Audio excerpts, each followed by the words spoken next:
Hello, everybody, and thank you for tuning in to the Liberty Report. With me today is Daniel McAdams. Daniel, good to see you. How are you this morning, Dr. Paul? Doing fine, all set to go, and we have a special guest today. We do, yes. And that's going to be very nice. And I want to go ahead and introduce the guest. It's Jim Jatras, and he's somebody we've known and been friends with, and he's an expert on foreign policy. At least he's going to straighten us out if we go astray and tell us maybe he'll straighten us our understanding of Donald Trump, and then we'll be all happy. But he's worked in international relations. He's been an advisor to the Republicans. He tried real hard in the Senate. He was an advisor there, and he did his very best. And he's also been in the U.S. Foreign Services. Jim, welcome to our program today. Thank you, Dr. Paul. It's an honor. It's not often I have a chance to chat with a national treasure. Oh, my so goodness. I really appreciate it. Oh, my, you don't need to say that kind of thing. But okay, it's all right. Well, it's true, too. The president is going to release something, I believe, on Monday, National Security Strategy, a paper. And he's supposed to help us, guide us, what to expect, where he's coming from, where he's going. What are your expectations on this? Do you think that all of a sudden we're going to be a lot more knowledgeable by Monday evening than we are today? No, not really. My first alert on this was seeing a piece by James Carafano from the Heritage Foundation praising the thing, which, of course, led me to expect the worst. That, at least from the summary he gave, it's all the usual enemies list: Russia, China, North Korea, Iran, et cetera, written by, one would expect, the standard apparatchiki from previous Republican administrations. I suppose that the good news there is that you also see some grousing and carping from some of the usual suspects, that it doesn't go as far as some of them would like, that it's less expansive in its rhetoric about transforming the world and promoting democracy and all that sort of thing you would expect from a bunch of Bush people, and even that H.R. McMaster, in particular, the National Security Advisor, doesn't feel that Trump is really quite with the program. He isn't saying all the right things. So I suppose there's a tiny little silver lining, but my expectations are quite low overall. Very, very good, Daniel. You know, Jim, when we were talking before the show, you said something that I have to confess to, too. You said you hope that there's a little candidate Trump inside President Trump struggling to get out, you know. And I think it does sneak out sometimes because he says something that drives the McMasters of the world crazy. You know, he'll put something out that sounds more realist or more nationalist. But someone else who went crazy, and we talked about this a little bit before we got started, is David Frum. You know, he's unhappy. He doesn't like the tone because it's not sufficiently globalist.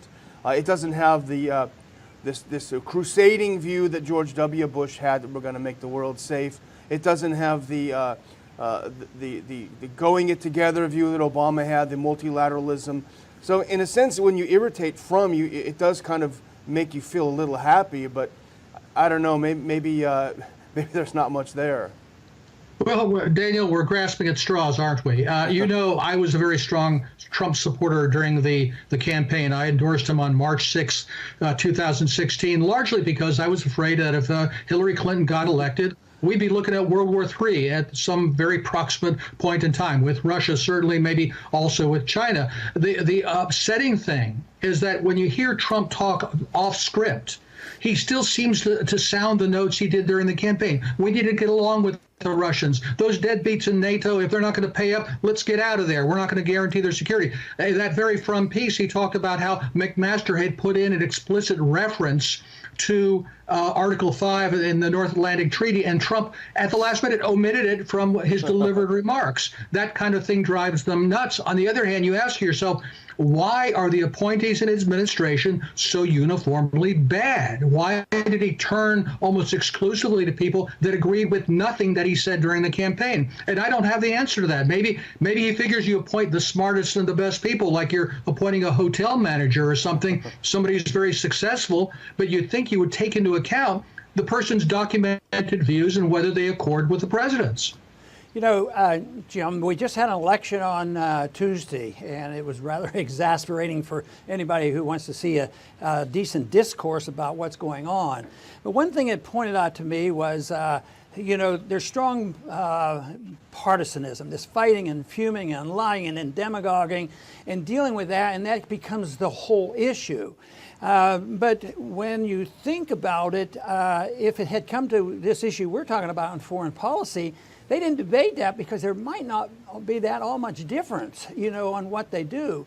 And if you think about it in terms of financial support in the military-industrial complex, they're not going to have this. And when a country gets into the shape that we're in today and we're bankrupt and all, they have to go looking for straws.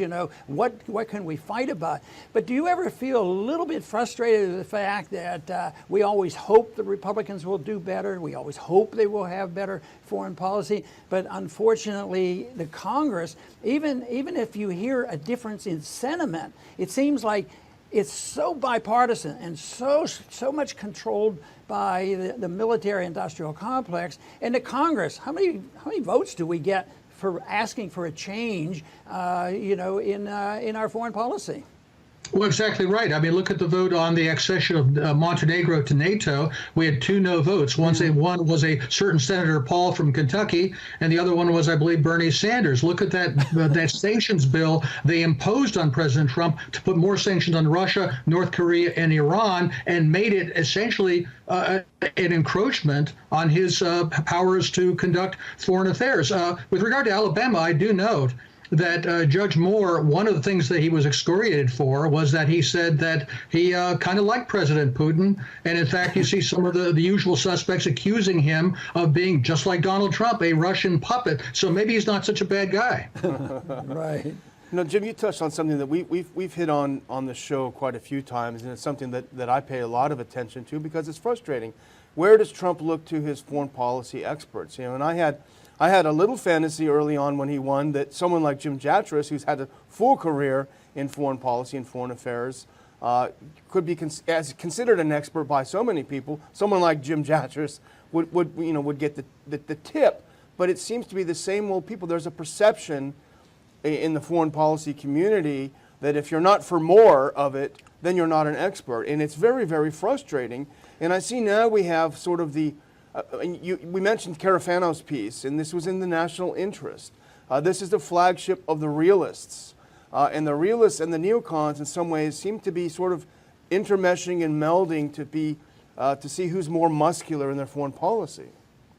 That's right. And that's where you even get the contradictions among Trump himself. Remember, even during the campaign, he was never you might say a doctrinaire non-interventionist. He never took that position. There was always the kind of ambivalence between his denouncing, for example, the trillions of dollars that we've wasted in the wars in the Middle East with this kind of Jacksonian muscularism. But if you put that in the context of an American national interest, what actually promotes the peace and security of the United States, and to use military force if necessary for that purpose, you don't necessarily come into a conflict between those two things. Because if you look at all of these wars of choice in the Middle East, or the one we may be facing on the Korean Peninsula, if things go terribly wrong, as they appear they might, we don't have any interests in those places. What interest do we really have in Crimea or Ukraine or the Caucasus or the Hindu Kush or any of these places where we've wasted so much blood and treasure and, let's be honest, killed so many hundreds of thousands of people, if not millions?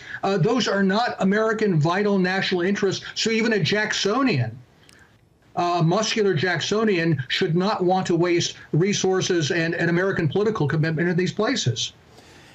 Jim, Trump's been on two sides of the principles behind NATO. And of course, Robert Taft took a position he didn't think NATO was a good idea a long time ago. And just give me your opinion about NATO. And if you say that, we really don't need it, what would the downside be? Is there a downside if we had stuck with some of his rhetoric during the campaign and just ignored NATO and go our own way and just look at what is best for America?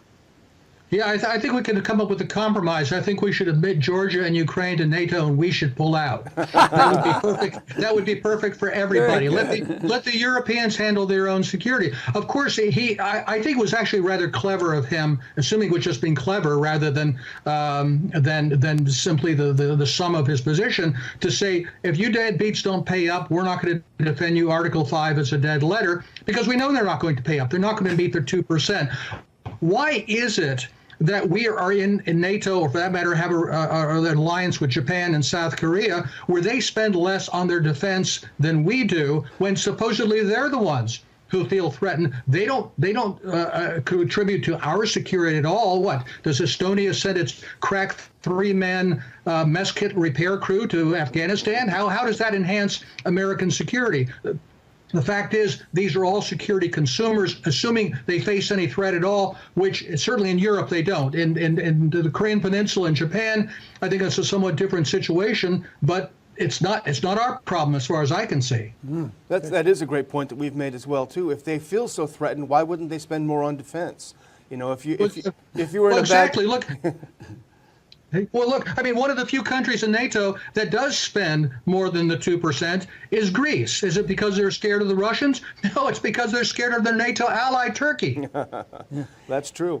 Well, you know, there are four main, according to McMaster's preview, there are four main platforms of the national security strategy. And we shouldn't overplay this. This is not going to be a dramatic thing, but there are hints between the lines, you know, a different tone.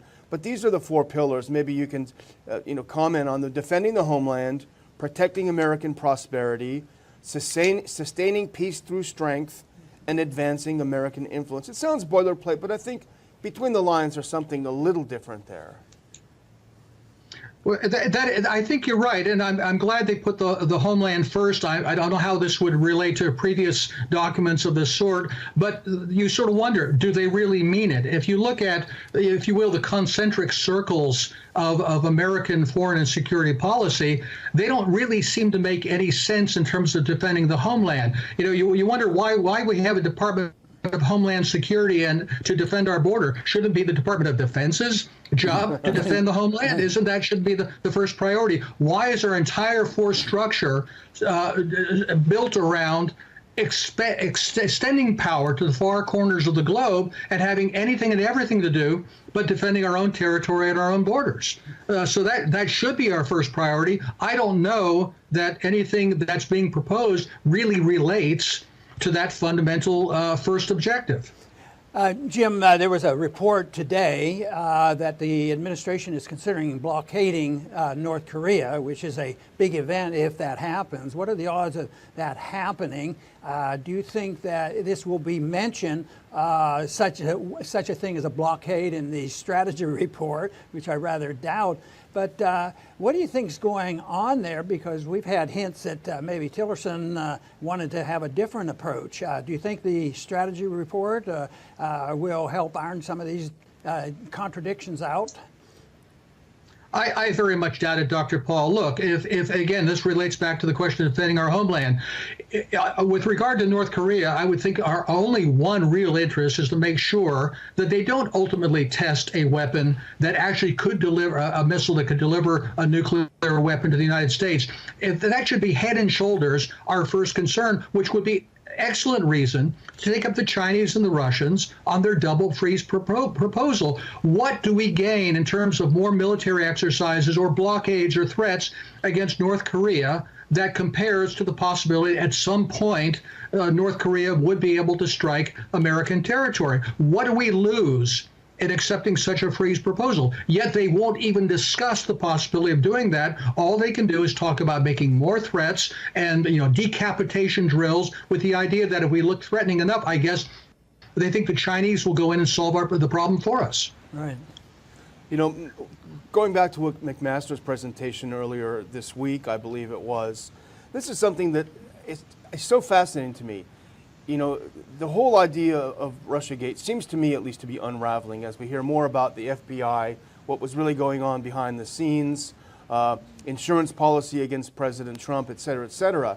But you still have McMaster delivering a talk where I believe undermining the legitimacy of the presidency. I'm just going to, if you don't mind, if you just read a little bit of what he says about this, maybe for your reaction. He cited, according as threats to the U.S., Russian efforts to sow discord in the U.S. He called it a new generation warfare. Here's a quote.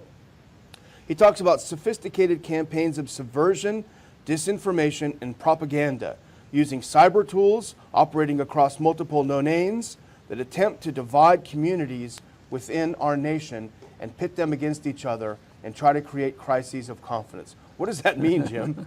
Well, Daniel, it's gibberish.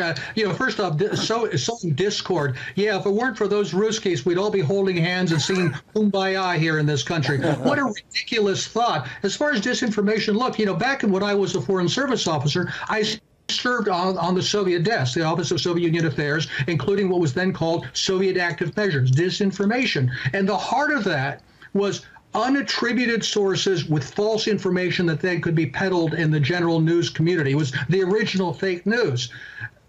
What they've now turned it against is things like RT or Sputnik or anybody, or for that matter, Zero Hedge or the Ron Paul Institute.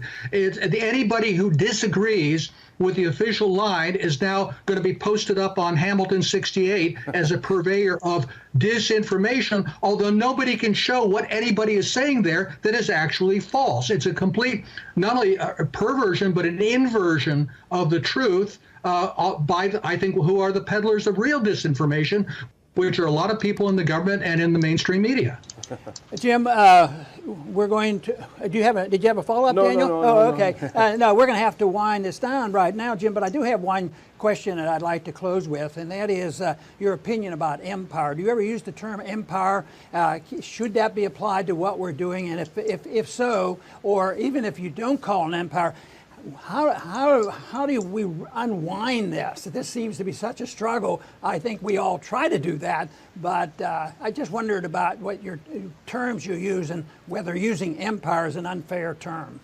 No, I don't think empire, imperialism, any of those terms are at all out of place. They certainly are. Sometimes people will say, we're not really an empire because we're not like the British or the French empires in the 19th century. We're not just trying to grab resources and so forth. No, unfortunately, I think we're more like the Soviet Empire. We're an ideological empire where it's actually a net loss to our country, our people, in terms of prosperity, in terms of security, to basically try to impose instead of peace, progress, and socialism, like the Soviet Union had as democracy, human rights, and free markets as we define them, maybe that is one of the slivers of hope in this document that people like Fromm are saying, where is that expansive language? Where is the great, pick up the white man's burden to go out there and civilize the rest of the globe with our enlightened values? I sometimes get the feeling, especially talking to friends who were originally from the Soviet bloc, that there's this weird inversion that's gone on